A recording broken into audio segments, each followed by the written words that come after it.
Hello, everyone, and welcome back to the English Broadcast Studio. I'm Alex. And I'm Ben. It's great to be back here with you all.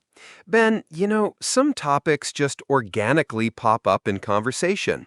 And recently, I was thinking about the fascinating world of human interaction, especially those individuals who are, shall we say, particularly gifted in the art of verbal expression.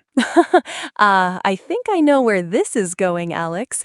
You mean people who really, really like to talk. A lot. Precisely. And I'm not talking about just being chatty. I mean those people who possess an almost boundless enthusiasm for speaking, sharing, narrating, explaining, and sometimes even just filling the air with sound.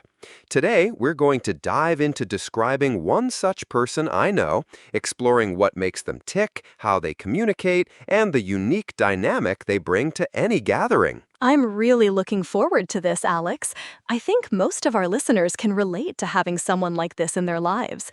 So, who is this remarkable individual you're thinking of? Well, Ben, the person who immediately springs to mind is my Aunt Carol. Aunt Carol. Oh, this is going to be good. Tell me about her. Aunt Carol is, in a word, a force of nature. She's in her late 60s now, but you wouldn't know it from her energy. She's always meticulously dressed, usually in bright colors, with a smile that could light up a small room. Her eyes sparkle, and she has this incredibly expressive face that tells half the story before she even opens her mouth. But once she does open her mouth, well, that's where the true magic, and sometimes the delightful challenge, begins. So, how does her love for talking manifest? Is it storytelling, lecturing, general chit-chat? All of the above and then some. Aunt Carol is a master of the monologue, a connoisseur of conversation, and a champion of the tangent. Her talking isn't just about relaying information, it's about sharing her entire world with you. Give me an example. What's a typical interaction like with Aunt Carol? Okay, picture a family gathering, say Thanksgiving dinner. Everyone's catching up, the table is laden with food, there's a general buzz of conversation. Aunt Carol will typically settle into a spot and almost immediately become the epicenter of all auditory activity. She'll start with a story, perhaps about something she saw on her way to our house or an encounter at the grocery store. Sounds normal so far. Oh, it starts normal. But then, as she's telling the story about the grocery store, she'll suddenly remember something. "Oh, that reminds me," she'll exclaim, her eyes widening. "You know, the other day I was at the post office, and that reminds me of Mrs. Henderson, my old neighbor from 20 years ago, who used to send the most elaborate Christmas cards. She was such a character. Do you remember Mrs. Henderson, Alex? No? Oh, well, she had this dog, a poodle named Fifi, and Fifi once got into the garbage, and you wouldn't believe the mess she made. And speaking of messes, my garden is just a disaster zone right now. The squirrels are absolutely rampant, and the bird feeder, I swear those jays are getting bolder every day. Have you seen the size of some of those jays these days? Anyway, back to Mrs. Henderson. Wow, that's an impressive verbal journey. So she seamlessly jumps from one topic to another, often without a clear connection for the listener? Precisely. It's like her brain has 1,000 open tabs, and she's constantly switching between them, showing you snippets of each. The original story might be forgotten for 20 minutes, only to resurface abruptly later. And the details, she remembers everything. The exact color of a stranger's hat, the specific brand of dog food Fifi ate, the temperature on a particular Tuesday morning 6 months ago. Her recall is astounding. So if you're trying to get a word in, or perhaps redirect the conversation back to the original point, how does that work? It's an Olympic sport, Ben. You have to be strategic. You might see an opening, a slight pause for breath, and you jump in with, "Aunt Carol, about that grocery store story you started." But often, before you can finish your sentence, she's already taken another breath and launched into the next anecdote. It's not that she's rude or intentionally ignores you. It's more like her internal narrative is just operating at a hyperspeed, and she genuinely believes she's keeping you fully engaged by sharing every thought that enters her mind. So she's not just talking at people, but she assumes everyone is equally fascinated by every detail. Exactly. And in a way, you are often fascinated, if not by the content itself, then by the sheer spectacle of her verbal prowess. She makes eye contact, she gesticulates wildly, her voice modulates to emphasize points. She's a natural performer. When she's really animated, her voice can go from a conspiratorial whisper to a booming declaration in a single sentence. It's like she's telling you the most important secret in the world, even if it's just about a sale on tomatoes. The most important secret in the world about a sale on tomatoes. That's a perfect description.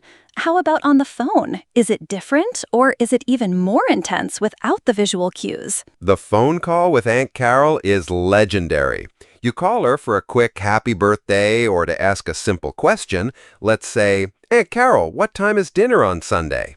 She'll answer, eventually, but first she'll tell you about her morning, what she had for breakfast, how the neighbor's cat looked at her funny, the slight chill in the air, a dream she had last night, and then she'll pivot to a historical fact she just learned, then back to the weather forecast, and finally, oh, dinner, yes, 7 o'clock, but speaking of 7 o'clock, back in the day, my mother always had dinner at 6 sharp.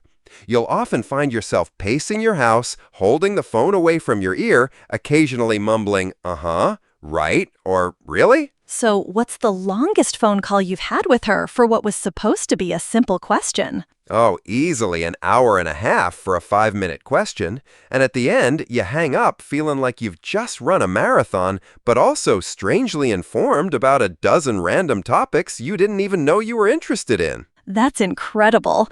And how do you feel after such an interaction? Is it draining, or do you find it endearing? That's the complex part.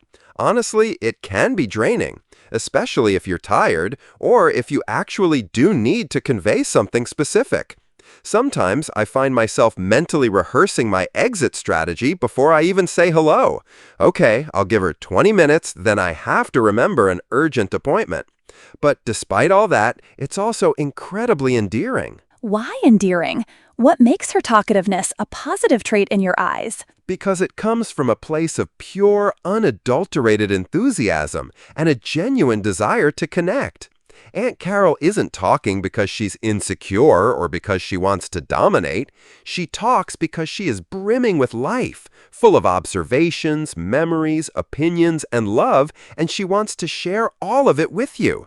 She's not trying to impress you. She's simply being authentically herself. So it's an overflow of personality. Exactly. Her talkativeness is a manifestation of her vivacious spirit. She's incredibly warm, generous, and funny. She'll remember details about your life that you've forgotten and ask specific follow-up questions months later.